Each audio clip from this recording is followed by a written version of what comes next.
once again. It's Tuesday. I don't have my sound effects queued up. There you go. That's all you get for today. I could edit them in post, but I'm too lazy for that. You know me, Chris. Get Anyway, on that shit, man. Come on. We're supposed to be at least semi-professional here. I know we do a bunch of wild shit on this, but at least be semi-professional. no, We gotta meet a bare minimum. You know, I think we're not even at the bare. we're at the bare minimum. We showed up. That's how I live my life. Yeah. At the bare I'm here, minimum. y'all. Well, that's why you fit in so well with us. Ladies and gentlemen, please welcome to the show the voice that you probably haven't heard in a while, especially if you're a GNR fan. Hollywood Tara is on the show from Hey Los guys, Angeles. thanks for having me.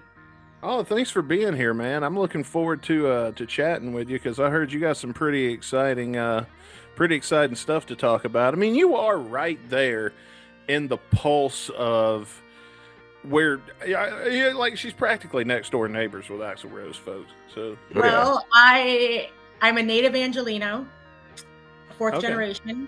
I work in Hollywood. I do not live in Hollywood. I live on the east side of LA. I live by Dodger Stadium. That was not fun this past week or today. Oh, no. And yeah, I've kind of in the thick of it several nights a week, and I've seen some shit in the past couple years, and I'm super excited to be able to talk about it. For those of you who don't know who I am one of the world's leading experts on November Rain, and it's not just me saying that. The other people say that. The LA Times said that. Mm. So that was me. 100%. You guys know who Becky Lynch is? Yes. That was me trying to do my Becky Lynch impression, but it didn't go. Ah. The greatest female wrestler of all time. Sports Illustrated said it. Hey, listen, So- I'm not going to argue with you. If you say it was in the LA Times, it was in the LA Times. It was in the LA Times. And if anybody can prove it wasn't, no, they can't. Because No, they can't because it's in the LA Times. So, right. There you go. anyways, thanks for having me. Yeah. Yeah, well, welcome back, man. It's good to see you. We got a lot to talk about today. We got some GNR news that was just announced today, and our song of the day is going to be "Missing You" by Duff McKagan. Lame. When the last time you were on a lame-ass Duff song? I was gonna say the same thing. I believe it's from the exact same album that this song is from. I think we covered some stuff from that canceled, that shelved album that was pretty much like about to be released, and there was a whole label merger that happened, and Duff got sort of the short end of the stick on that. Yeah, Beautiful Disease. That was the name of the album. I'm like literally just rambling on. I'm like, yeah, it's gonna come to me soon enough. That's okay. Is this a recent Duff thing that got scrubbed, or something that happened? This Wow. was 98, 99. So like he Okay, had this album recorded, whatever, and it was already like, so the only reason why we even know of it is because like there's promo copies already like shopped around, I believe, to I guess record stores, like people reviewing the album and stuff for promo. And then basically I think within like days or like a week or so before it's supposed to be released, like right on Duff's birthday as well, of February 5th, 99 or something.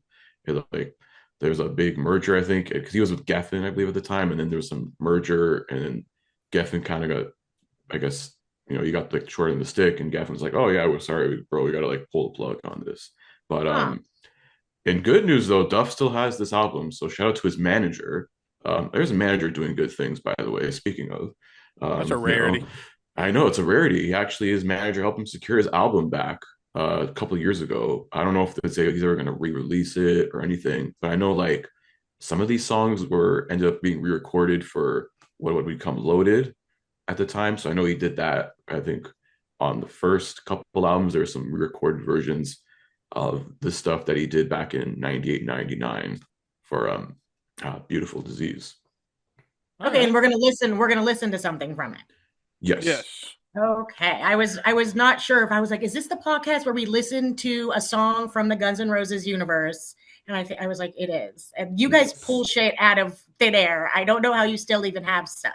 We spin a wheel, and because Duff won't quit releasing shitty albums like Tenderness. And Okay, so it's an endless supply. I get it. yeah. But hopefully, hopefully he'll He'll stop soon. Like every time Duff releases a new album, we always get depressed, and then every time Slash releases one, we always get excited. I know, but they're all bad. Well, we go song by song, so I mean, if an album's all bad, yeah, because I'm not sure anyone has released anything great in a while. Oh, come on. You didn't like Absurd? That was pretty good. You know, what was the other one? The other shitty one, The General. Oh, that was awful. Was it Hard School? Was that one? That, I mean... Dude, I just realized was that one that was kind of listenable? Which was the one that had like punk riffs?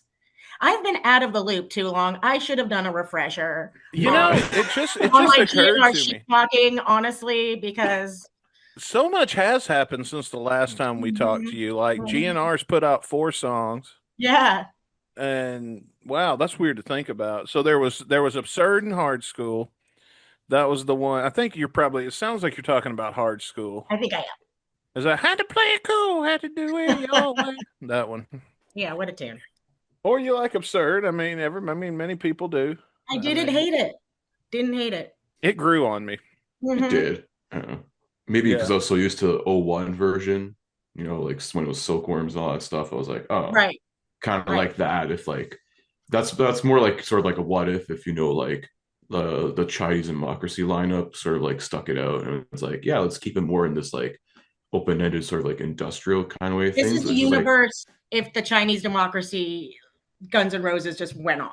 Yes, if new GNR like stayed on and like, you know, Axl and Slash and Duff did their own shit, I guess, whatever. No reunion. That's for a lot of people. That's like, you know, worst universe ever, I guess. But we call it this universe. Scott Weiland doesn't die. Velvet Revolver becomes as big as Guns N' Roses, and I want to say Donald Trump doesn't become president. Yeah, that's fine. I'm good. Anything. I was like, wait a minute, I don't know who our audience is, but yeah, in this universe, we got Chinese Democracy, Guns N' Roses permanently, but we didn't get Donald Trump, and I think that sounds great. Well, yeah, this is the expanded NRU. Yes. NRU, yeah. The lore, it's piling. Oh man, I forgot about the NRU. You know, while we're on the subject of Duff, you know, you gave us something the last time that you were here that I don't know if you remember or not, when you said Slash was a himbo. And we honestly, this whole time, ever since, we reference that almost every time there's a damn Slash song to be reviewed. And for those of you who are new to the show, this is where that came from, who came from Tara here. How would you sum up Duff? I would sum up Duff. I mean, okay, so Izzy's the cool one, right? Izzy's cool without trying. He's effortlessly rad, and that was his role. I think Duff is the hot one. Okay. And he's. Are we talking like DILF hot, or are we talking just hot in general? I think he's hot in general. Okay. I think Duff is extremely hot. That's kind of how I've seen him, but I think that he's given the edge to Guns N' Roses. Without him, I think that Guns N' Roses probably would have gotten soft, because that's what Axl wanted. Oh, was for it to get softer? Well, yeah, he wanted, you know, pianos and orchestras, and that was, you know, why they broke up in the first place, the directions they want. And then he decided on the industrial thing, so that was like later on. But I think Duff was probably kind of the glue that held it together, and maybe still is. Okay, that's some high praise there. A lot better high praise than we've ever given. So really, so you guys aren't Duff fans? No. We're okay. When you got to understand, we're used to talking about these guys like you would cousins or some shit. So I think coming from us getting shit on is a little different than coming from a fan that just listens every now and then. Well, am I allowed to say like the jokes I used to make, like how I think Slash might be illiterate? You're welcome to say anything you want. We have no kind of filter here on good. Okay, I was like, what are the limits here? Because I'm still surprised. Slash might be illiterate. I kind of want to dive into this. Like, there's got to be evidence to support this for you to come up with this theory. Well, have you guys read the autobiography? I've got it right here. I've read Slash's Addict. autobiography. Unreadable, but it was a ghostwriter, so I think that he was like, for the most part, narrating to this guy. So even narrating to a professional copywriter, he still sounds, can I say fucking retarded? He still sounds. Yes. He still sounds like you're not half wrong. himbo. He still sounds like a himbo. Yeah, so that is most of my evidence of this comes specifically from Slash by Slash. That's pretty funny, man. I will half agree with that because I'm also like reading through Stephen Adler's quote unquote autobiography right now. I'm only like maybe 4 or 5 chapters deep, but I'm like, yeah, Stephen Adler kind of sounds like a himbo. He just talks about like, like I think because I'm at the part now where him and Slash finally met and they were just like, 14 years old and like doing drugs and sneaking into like clubs in West Hollywood. Mm-hmm. And like Stephen Adler, half the time he writes about like, like oh man, pussy is great and whatever. I'm like, okay, dude, we get it. You were a rock star and you got fucking laid. Like, chill. Yeah, so, he was the pretty boy until he wasn't. Yes.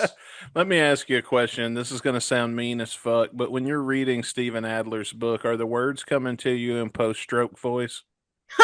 He kind of were to me just now. 50-50.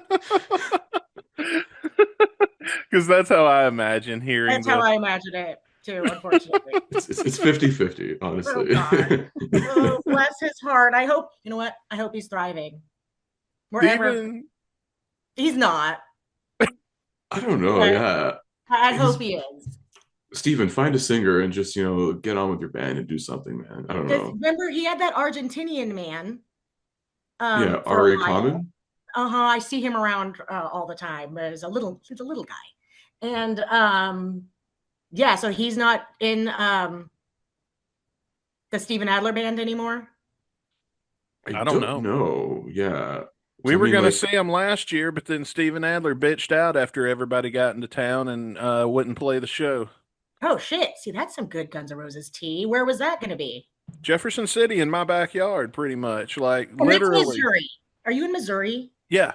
Yeah, I'm real close. Okay, I was right. You guys are Canada and Missouri. Yeah, I'm almost to St. Louis. I'm about an hour outside of St. Louis, and he was coming here to play at our fair. So, I mean, that tells you how the mighty have fallen. But I don't know, because Kansas has played at our fair, and so has Quiet Riot. So, I mean, at least we get good bands, even if they're not playing stadiums anymore. But he was going to be the headliner, and then the official reason was that he got sick. The reason that was given to me by people who worked the event, and I won't name names or genders because it'll probably give it away, the people that know me, who I've talked to, but was that he got here and didn't like the lights they had set up, and he pitched a bitch and left. You mean the suburban Missouri fair lights? I don't know. I mean, yeah. I don't know, but yeah, we still had a good time nonetheless. Yeah. I mean, it got all my buddies into town for a night, even though we were all drunk and bitching the whole time. But it was good to see the boys. Yeah. At least you got something out of it. Tell me if you agree with this. I think Steven was probably the dumb one in school that got the good grades anyway. You ever had a friend like that was kind of dumb but still got good grades? I bet that was Steven in school with the rest. I was about to say something so fucking mean. Yes, I know someone like that. I used to do a podcast with them. Oh. Oh, well, I'm just going to move on here. So my notes here says that you met Axel recently and hung out with them. It's been 2 years. It's been almost 2 years. He came into my work. He showed up at your job? He came to my fucking work. So I work at a high-profile Hollywood bar. So celebrities come in frequently, daily, every shift. Big celebrities, bigger than Axl Rose. But when you work in this environment for years and years, like I have, you're pretty desensitized, and you really only react when it's somebody you're a fan of. So, Tim Robinson is one of my regulars, and I think that's rad as hell. God, who else comes in? I had the nihilist from The Big Lebowski comes in. Oh, nice. He loves martinis. So like, but also we get Al Pacino, and that is why Axl Rose came in. Al Pacino had a private party at the bar, so we bought the whole place out. Nice. So it was not open to the public. It's just Pacino and friends, and they have their own private security. The paparazzi are there. It's crazy. So I'm like, who's gonna fucking show up to this thing? And hang on, I want to ask a question about that because I don't live in LA or work there, so I don't have any knowledge of what life there is like. So when something like that is happening, you kind of, I assume you know it before you're going to work that day that that's what you're walking into, right? So not always, not always. We did in this case know it was Al Pacino's party, but I work high profile private parties and it is not always communicated to me who it's going to be. And that's actually pretty frustrating because I might have like maybe worn something different or been in a better mood or whatever it is, or in a worse mood. That's what I was going to ask. Do you try to look a little more fly when you know the paparazzi? Like I've walked into private events that like, this wasn't a celebrity, but it was a wedding and they didn't tell us it was a wedding. So like, you know, I looked presentable enough, but I had coworkers that hadn't slept. They were up doing like blow all night. So like, you gotta let us know, guy. Like, so yeah, we did know ahead of time about the Pacino party. And so we could only kind of imagine who the guest list was going to be. And the party, by the way, was his girlfriend's 30th birthday. Oh, okay. Oh, he's like in his 80s. Yeah. It was his girlfriend's 30th birthday. Oh man, I hope we get to be that successful, Chris. Yeah. I'm sorry, my neighbor's deciding that he needs to blow leaves right now. I don't know. I can't hear anything. Okay, good. So I know it's going to be Pacino. I know it's going to be a lot of high profile people. I can tell by the private security, like streets literally blocked off so they can, you know, have privacy with their black cars. Like the city, this is in the city of West Hollywood, even though the city of Los Angeles does the same thing. Like when you're a celebrity, you can literally get streets shut down. Nice. So yeah, so the city of West Hollywood is very accommodating. So I can't find any fucking parking because the streets are shut down and I have to hoof it to my minimum wage job. And we get to the parties going and there's big celebs. Pacino, Michael Keaton was there, which I thought was really cool. Nice. Yeah, like Oliver Stone, Diplo DJ'd it. Oh, damn, yeah, dude. Well, I mean, like, just think about the money, like how much it probably costs to have Diplo DJ your birthday party. Yeah. Like, six figures. I just being in the middle of this, I was the lead bartender. So I'm like, okay, this is what I'm doing tonight. So my boss comes up to me about an hour in. He pulls me aside. He knows I'm a Guns N' Roses super fan. And he goes, look, I need to tell you something. Axl Rose is on his way. So like super high profile people will let us know ahead of time. So we can have like a back door open or whatever. So I go, that's fucking funny, Matt. Good one. And he's like, no, Tara, I'm serious. Axl Rose is on his way and you need to keep your shit together. and I looked him dead in the eye and I was like, I'm not going to be able to do that. Like, sorry. All right. I want to pause your story right there because that's actually a perfect place for me to insert. I'm not going to play it here, but a flashback from the last time Tara was here. And we talked about when you met him at his house pretty much in the yard, staring at the sun. And Tara, you held it together for a pretty good while before it started to collapse. And it didn't. Robin dragged me away before it could collapse. So we never let on anything that time at his house. Yeah. And I think that the stakes were higher, even though this is my work. Like I'm at his home. I'm pretty much stalking him. So like if I was to like lose my cool, it could have gone like another direction. Might have been police involvement. Yeah. But I mean, I don't really know how I'm going to react when Axl Rose walks in the door, but I knew it wasn't going to be pretty. And I was honest with my boss about that. And I kind of thought he was going to pull me off the floor, but he didn't. So I'm at my bar, which is Main Bar. And about 30 minutes later, Axl Rose walks in with his personal assistant, who is, I cannot remember her name right now, but it's Fernando's sister. Oh, Vanessa. Yeah. But yeah, who was lovely, by the way. She was so sweet to me, but I'll get to that. So Axl Rose walks in and I fucking lose my shit. And I'm like, at first I'm kind of like frozen and my heart's beating really fast. And then he's approaching the bar and I go, Mr. Rose. I call him Mr. Rose. It's so embarrassing. What are you supposed to call him? So I was like, Mr. Rose, Mr. Rose. And he comes up to me because he doesn't really know what I want at this point. I work there. I'm technically, going to give him drinks or whatever the fuck he wants. We'll get to that too. And he comes up to me and I go, look, I have to tell you, I just made a complete ask myself. I go, I'm a huge fan. I can prove it. I showed him all my Guns N' Roses tattoos. I showed him this tattoo on my arm or on my shoulder that is his handwriting. And that that's cool. He was like, I think he was flattered, but also freaked out. Oh, yeah. It was a weird moment because the way he reacted to the tattoos, I didn't get the impression that he wasn't acting like, oh, I see this shit all the time. And Guns N' Roses tattoos by the fans aren't uncommon whatsoever. And I'm sure he's seen a ton of them, but I got the impression he was humbled by it still after all these years. And I could kind of tell immediately that this was going to go really well. So he comes in, he asks me my name, introduces himself, and I'm like, okay. And then introduces me to her, the assistant. You said her name's Vanessa? It's either Vanessa or Betta, one. She was young. She was like in her 30s. That sounds like Vanessa. I don't know though. I think that it was Fernando's sister, whoever that is. So it was a Brazilian girl. There's 30s. Like 100 of them. I can't. I'm pretty sure it would be Vanessa. I'm pretty sure it was somebody in that family. So right. And she told me that. She told me she was Fernando's sister. So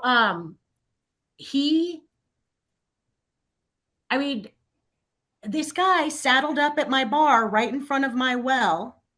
Nice. Orders a Coke Zero, which we do not have. I tell him we don't have Coke Zero. And I wonder, and I ask him, I go, does any bar ever have Coke Zero? And he goes, no. And I'm like, why do you keep asking for it? It like really, I just got the feeling that I could like shoot the shit with this guy. So and we're back to bar business as usual. And we're back to business because he's like sitting at my bar. He's getting comfortable. I'm like, this is really fucking happening. And then he orders a Diet Coke, which we also don't have. I got Diet Pepsi. That's it. I got Diet Pepsi. He accepts the Diet Pepsi, and then he does a John Belushi impression because apparently there's an old Saturday Night Live skit, Coca Pepsi, and he starts, and it's Jim Belushi, the dead one, John Belushi. Yeah. It's John Belushi and Dan Aykroyd, and he starts doing impressions of this Saturday Night Live skit. And I'm like, what the fuck? So we end up. I'm working. I'm making cocktails for all these people, but he is stationed in front of me for hours all night long, and he answers any questions I may have, which I can't even remember. I didn't want to get too deep, and I didn't really want to act like I was prying. So they were more about. Our conversation was more about normal life rather than him being in my favorite band. And he told me to never get married.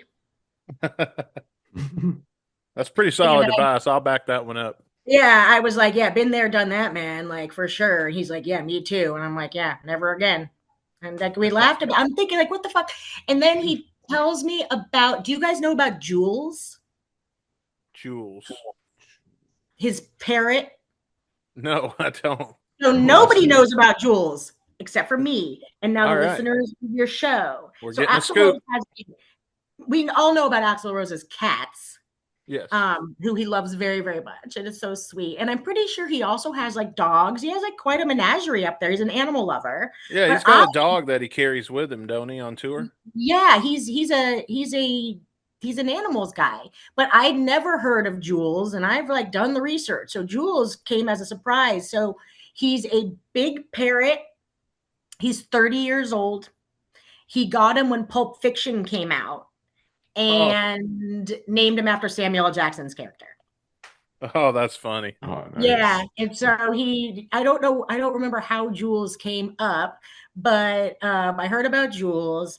And I mean, if I tell you the conversation was just mundane and normal, like two people, like it was as if he was a stranger at my bar and I was interacting with him as I do anybody at my bar after the shock of what was happening wore off. And it had to wear off fast because I am still at work and I have a lot of other high profile clientele to take care of. So I had to keep it together. You know, I was allowed to kind of get like my wiggles out when he first walked in, and then I had to pull it together. Oh, he gave me his jacket and asked if I could find a safe place for his jacket. So I hung it up in the office for him, and I went through his pockets. I don't know if I'd have told that part. And whatever. And then I kept the hanger, and I still have it. The pockets were empty. These people like this wear stuff one and done. Yeah. What I mean? Like he'd never worn that fucking leather jacket before. He's never gonna wear it again. And it was stiff and brand new. And I have a photo of it. I can send it to you guys. And yeah, so he was the nicest guy. And as the night's going on, so I don't know if he drinks or not, but he was not drinking this evening. He was drinking diet sodas. And I've heard mixed stories on that. I've heard he either drinks liquor like water and has like the highest tolerance of all time, and I've also heard he doesn't drink at all. So from what I saw, he doesn't drink at all, or at least wasn't drinking on this night. So, okay. You know, I don't know, but I kind of got the feeling he didn't drink, at least in that period of time. So meanwhile, this is a 30th birthday party for the type of woman who would date Al Pacino in his 80s. So you can imagine her friends that were there. Okay. So it is men in their 60s and up. So it's Pacino and his friends. Right. And then it's her and her friends. So there's a lot of beautiful young women. And he couldn't really keep his eyes, you know, off of them. It was very obvious that he was interested in these two girls in particular who were probably in their early 20s. They were beautiful. I don't blame him. Red-blooded man. I mean, you can't fault him. He's Axl Rose. And I'm thinking as he's talking to these girls, I'm like, do they fucking know even know who this guy is?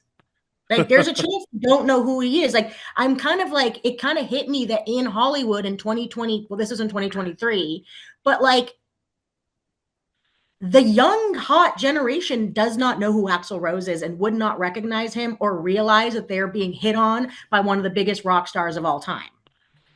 You know? So I don't know how. What? You hate to. I said you hate to see it. No, I got the feeling they were like picking up on it though, or somebody told them.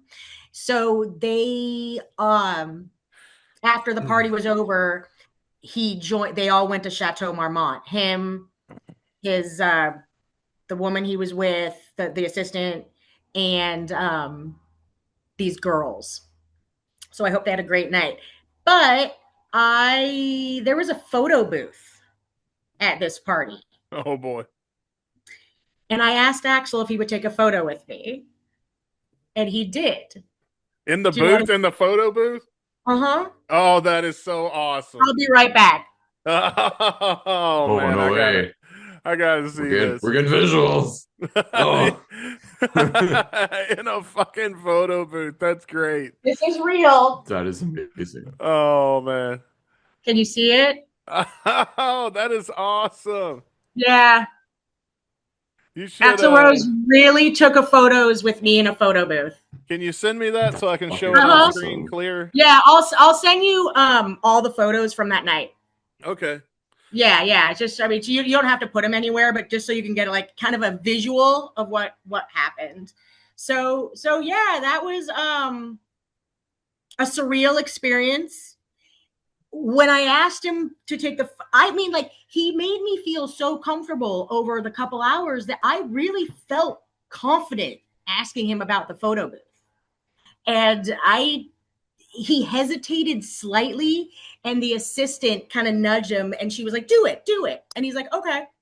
Like, I really, I mean, I don't know if I've never heard of another fan experience quite like this. I sure haven't.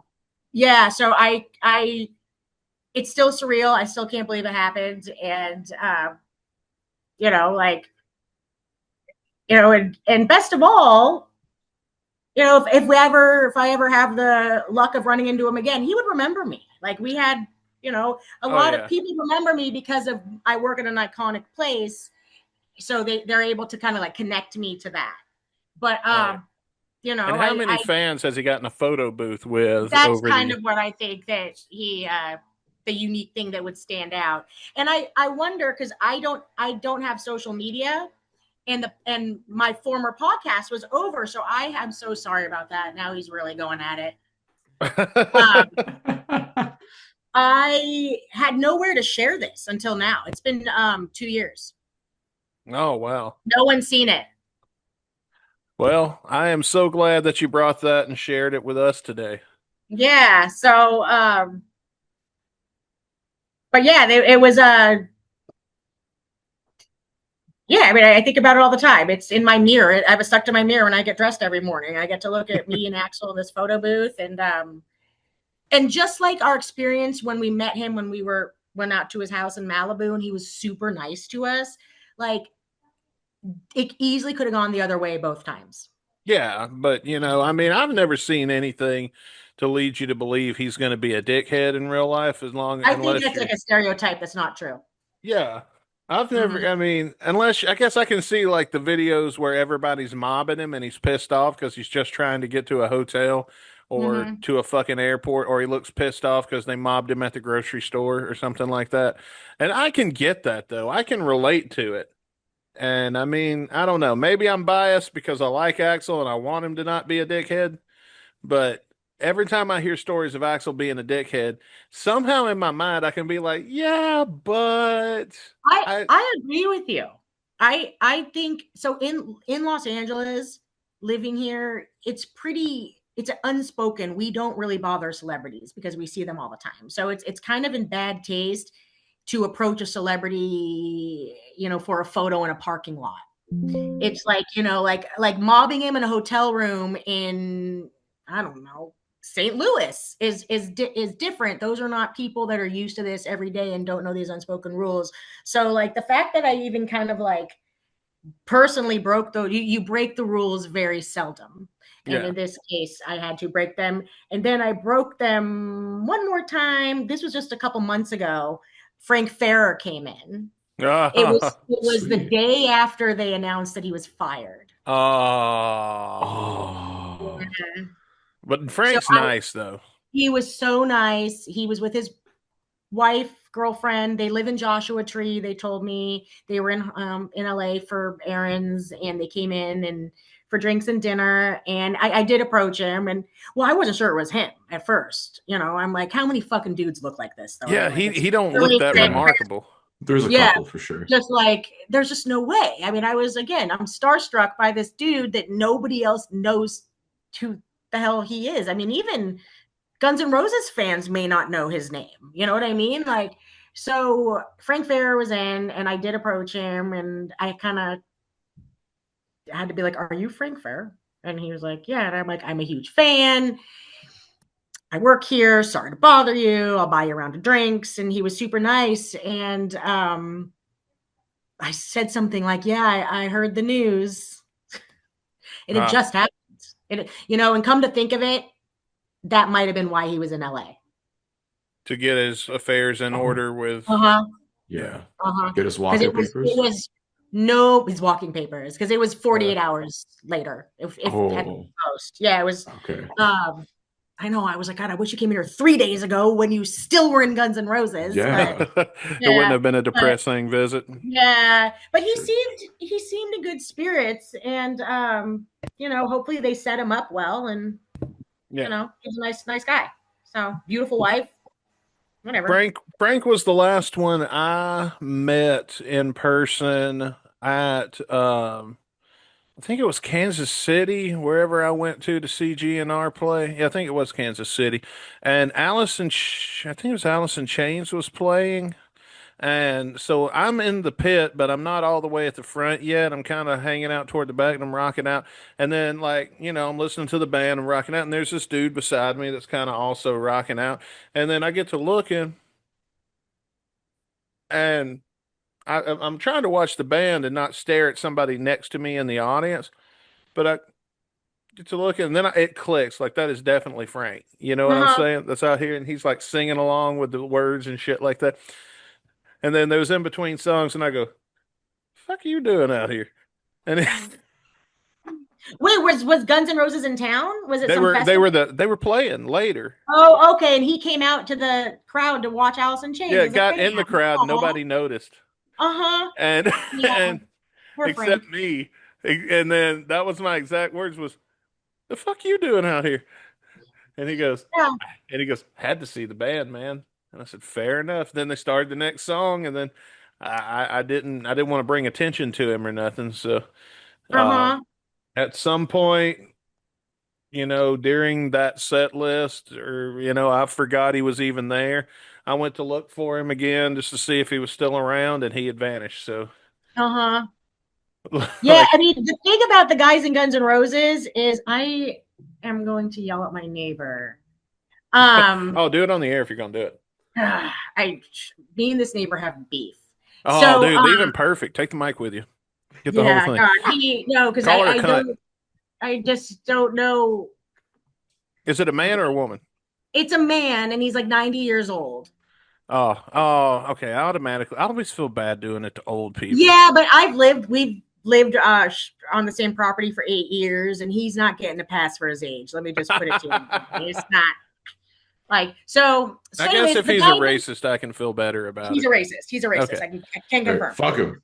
Fuck him. Go out there and you give him a piece the guys in Guns N' Roses are fans of music. That's something that I've always thought was really special about every member of Guns N' Roses is they are still true fans of music. Duff, especially.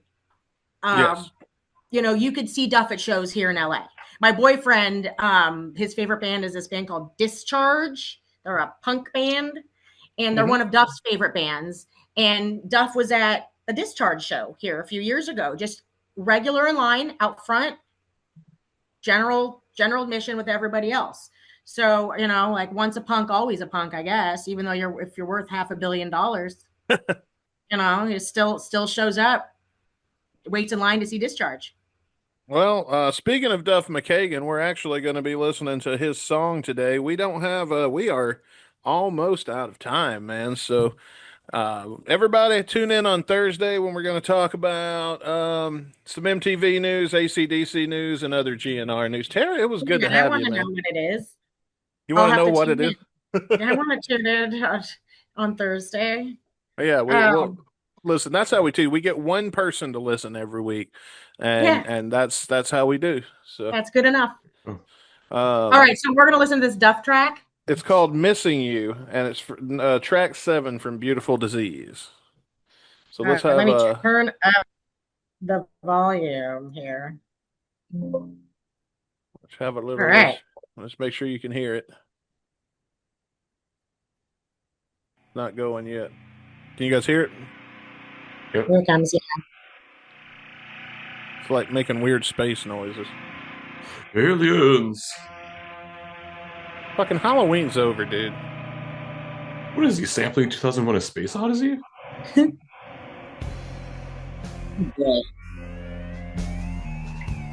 You know, back in the day, if I would have played you just this part and told you it was the general, you would have believed me. Yeah. Oh, we all would have. Yeah. Yes. I thought it was about to go, I like to dream, yeah, right between the sun. Does that not give like a bit of that intro from Magic Carpet Ride? Hey. Man, Duff, this better not be a fucking boring song. You better kick it in pretty quick, dude. Have Tara on, and it's going to be a boring. Look at these fucking guys in synthesizers in the 90s. Like, come on, dudes. Yeah, they were like 10 years too late. I mean, like, hello, Prince used them. Yeah. Oh, it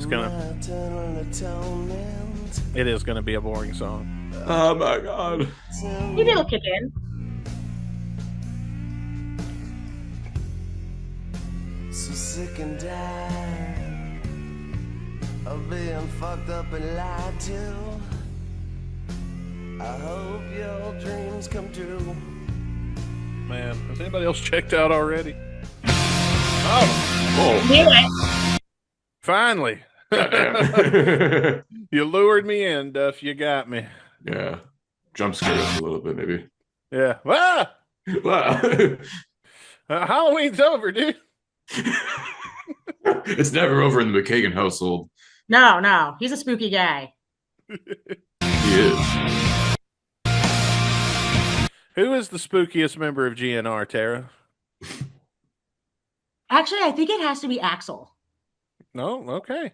He does love Halloween. Well, Slash did stuff at Halloween Horror Nights, and he does like the scores and stuff for some of the mazes. And there was a giant, like 10-foot tall Slash stilts guy this year. So, but I think I think that Axl maybe like lives an actual like potentially dark lifestyle that might be more, actual Halloween-y. Okay. That we just don't see. Yeah. I think we talked about this last time. Was it you and me that talked about this last time? That he's probably got a body out there? Yeah. Okay. Yes.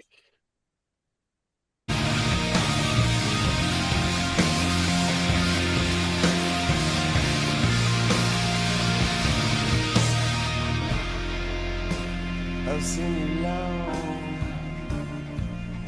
and I bet you're strong. Now I can get through.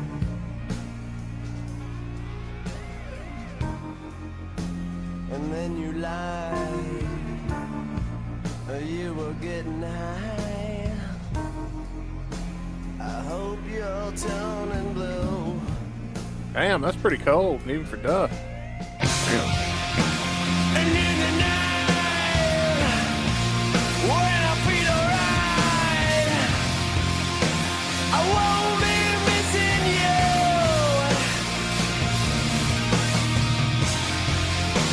And then you lied, you were getting high. I hope you're turning blue.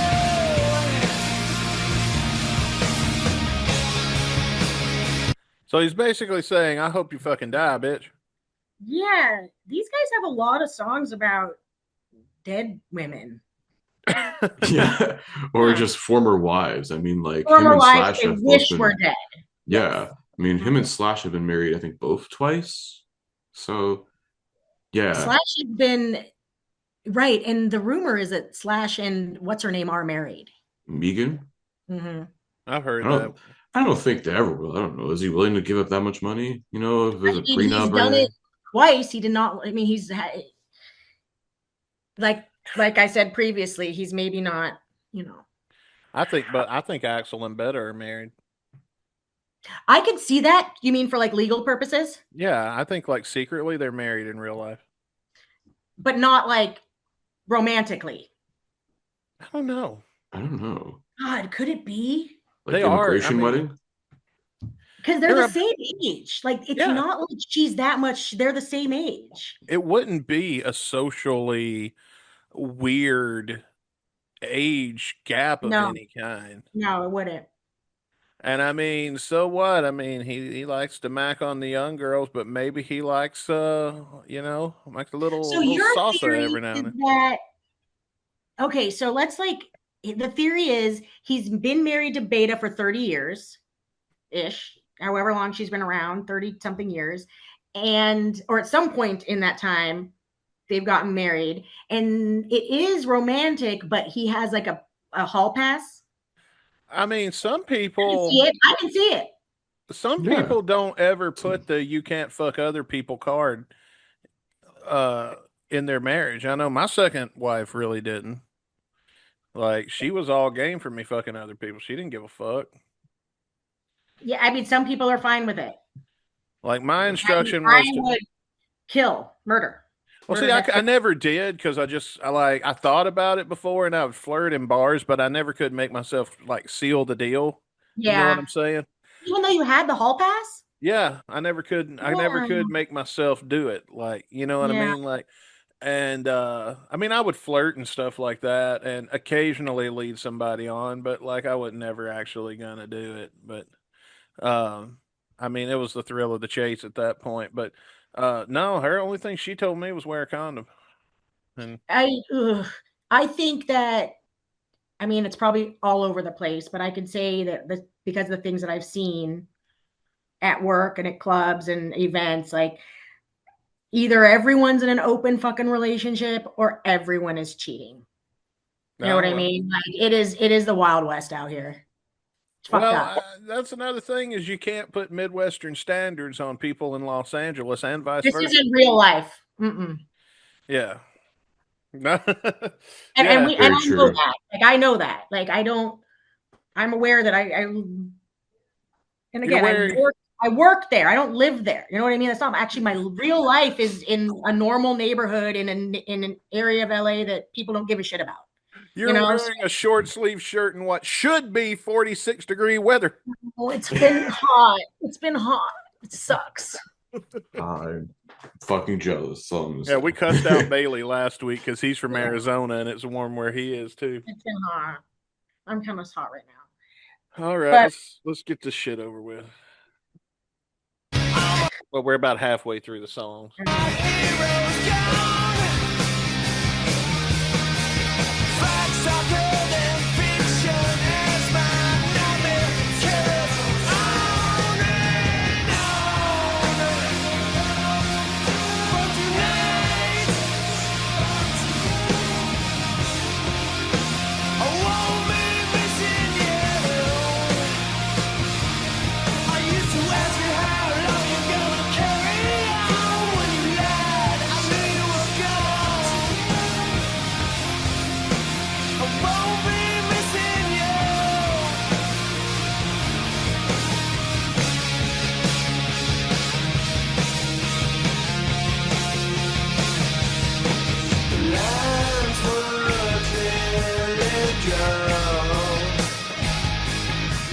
kind of switch tempos a little bit. I know it just became a completely part different two, song.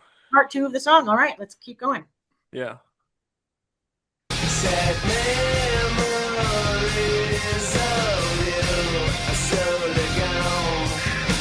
The world will carry on. See, this is a song he started and then didn't ever finish, but had laying around. There's like, oh, we'll tack this bullshit onto the end of this one. Yeah. Yeah. That's exactly what happened. Yeah. Without you, without you,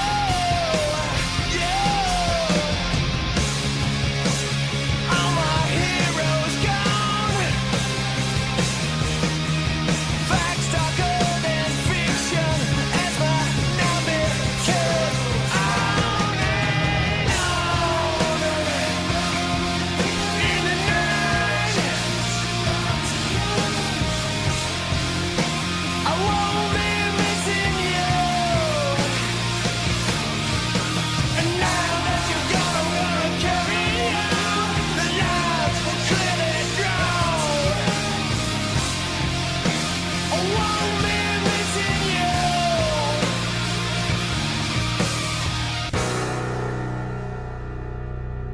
What the fuck? And then he just had a random piano Oh. that wasn't even in the same key as the rest of the song. Your first note. Who played on this record? Let's see. It was mostly Duff. I think at this time it was just like I don't know. Duff was like Duff. I just finished reading his autobiography. It's So Easy and Other Lies, and he's very much like very. It was always like Prince inspired. He's like I want to do all the instruments and stuff. I don't know if he ever did. I think he did that for his first solo album. Believe me, he played a lot of the stuff himself, but like he had a guest and stuff. Come on. Yeah, I wonder who was playing like guitar on that. If that was him. It doesn't say lead guitar. I assume probably Duff would play like guitar and bass. Okay. It says this was co-written with Michael Berrigan. I'm trying. Let me see if I can find So anything else. we can't even pass the buck here. Yeah, We're trying to find someone else to blame, and we Yeah. can't. literally. Hang on. Let me see if I can I Google actually search this. seeing the guitar work, especially in like the second half, it was of its time. So it's very late 90s sounding, but it wasn't awful. Like honestly, the worst part was the vocals. Yeah, it was pretty weird, I thought. Yeah. I'll tell you what, let's do this. Tara, why don't you give a summary and your final thoughts on the song, and then if Chris finds what you were looking for, then we can continue from there. Okay, if that song was pushed as a single in 1999 without it being Duff, it wouldn't have. Every radio station would have rejected it. Probably. There you go. And everybody would, I mean, like that would have gone fucking nowhere. I mean, I guess it did go nowhere because the record never even got released, but it's so generic and without any kind of soul to it that it would have just been lost in the late 90s fringe of, I don't know, Woodstock 99 energy. Well, that's the worst kind of energy. I know, but trust me. I mean, I can't remember how old you guys are, but like the late 90s, it was just a very dark time for music. Yeah. Well, the 2000s were worse, so don't worry. Maybe in that capacity, it would have done well. I don't know. On a scale of 1 to 5, what would you give this? How many stars would you give this song? 2. 2 stars. Okay. That's actually a good grade, a better grade than people think it is out of 5. It is. I know, because it's that's a D. D's get degrees though. But it's not a fail. It's not a fail. Chris, what do you think? We're trying to. So before I get my review in, I did find out we have Michael Berrigan, this guy here, was a member of this quote American Gothic noise rock band called Plexi, who were lasted maybe like 7-8 years in the 90s. I think they released some stuff on Sub Pop. I'm looking here. So their genres are noise rock, shoegazing. Yeah. And then also on the drums on this one, the drummer of this band, Plexi, Norm Block, was also on drums on this song as well. It would be interesting to find out, does that just what Plexi sounds like? I guess so, because their genres. Shit. Yeah, their genres, it says noise rock and like shoegaze. Yeah, that's a hard no from me. If you describe music noise rock or shoegaze, I'm out. Yeah. Yeah, it says noise rock, shoegazing, and gothic rock were the genres of Plexi. So okay. Tara, do you ever go shoegazing when you're in LA? It's pretty hard because you know what? Yes, you have to walk gazing at your shoes. Otherwise, you're going to step in human shit. Okay, that's fair enough. Yeah. That's Los Angeles. Like it's a fucking war zone out there, you guys. This town's crazy. Oh, I watch the news. I've seen it go to shit. Yeah. I hate it for you. Thank you. I really do. I hate it for me too. Chris, what do you think about the song? Give your final thoughts. I mean, it's interesting. It was kind of weird in the first like 30, 45 seconds. And, we actually heard like some guitar kick in. I thought, I was like, wait, is Duff trying to like do, he was trying to do, I guess, his own industrial take or something. And then it kind of went with the guitar. I mean, like if the song's a little bit like sped up a little more faster, I would probably dug it. But like, I don't think it's his worst stuff. I think he's done a lot worse. You just look at like 60% of the Tenderness album. I do not like any of that. I know Dustin and I don't like it. This one was like okay-ish. I know, yeah. He's our Duff defender of guns and radio here. Mhm. I have come around to like some Loaded songs though. I'll give Yeah. Duff that. Some of his stuff with Loaded was pretty good, it's decent, at least like 3.5 star stuff. This one not as much. I'd probably give it a 2 because at least it's sort of like interesting. It's a little experimental. I don't think this would have done well as like a single from the album. It's like it's a cool thing to be like, oh look, here's maybe this deep hidden whatever like cut gem, that people are gonna think like 30 years later is like some like, you know, Oh yeah, that's not cool happening. thing. It's like some random song that from like 40 years ago, and it's like, oh wow, people are using it as like a sound on TikTok, and now it's like viral all of a sudden. When did that first Velvet Revolver album come out? 2004. 2004. Okay, it was much later because I was going to say maybe that's why it got scrapped is because he started working on that. But I'm trying to make excuses for the guy. I can't. Yeah. So this was like this was all label shenanigans, Yeah. Okay. business merger bullshit. And I remember like even in his book, he was like, I'll literally buy this album because he said like, oh, it only cost him like I think he paid like 80,000 whatever to record this album. I was like, I'll fucking pay for all the studio fees. I'll pay for all the bullshit. I just want this album. And like the studio wouldn't even give him his album. So he literally kept on a shelf until his manager got it back from him just like a couple years ago. Well, money well spent, apparently. This is a side sort of off topic, sort of on topic. It's one of my favorite rock and roll stories. So I'll leave you with it. So the band Damn Yankees, who's like a super group, it's like Ted Nugent, the dude from Styx, some other people. They had, a couple hits, if that. So they signed a 2-record deal, probably worth millions and millions of dollars. They released that first record, and instead of making the second record, the record company paid them not to. That's pretty funny. I love that story so much. I love it.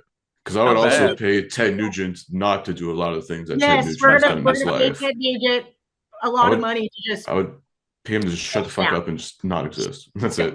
Yeah. So. Well, I guess that leaves me. So I'm going to give this a 0.5.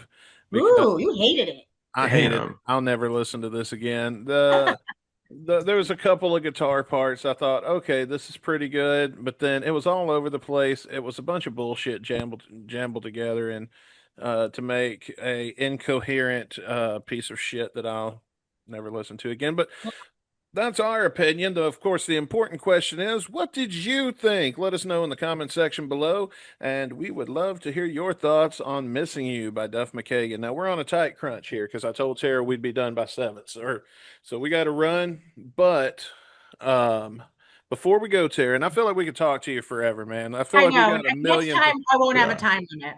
Well, there will be a next time, and it will hopefully be very soon. So yes, and I'll have notes. I will stay in touch with you. I'll make sure to do that. Please. Yeah. And but for now, would you guys like to spin the wheel and find out what song we're going to be listening to on Thursday?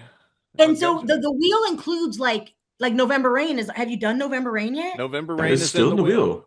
Okay, go. What if we do it right now? Because it's also November. That's a possibility. It could happen. That would be some shit if Tara's here in this November Rain. 1 in a million.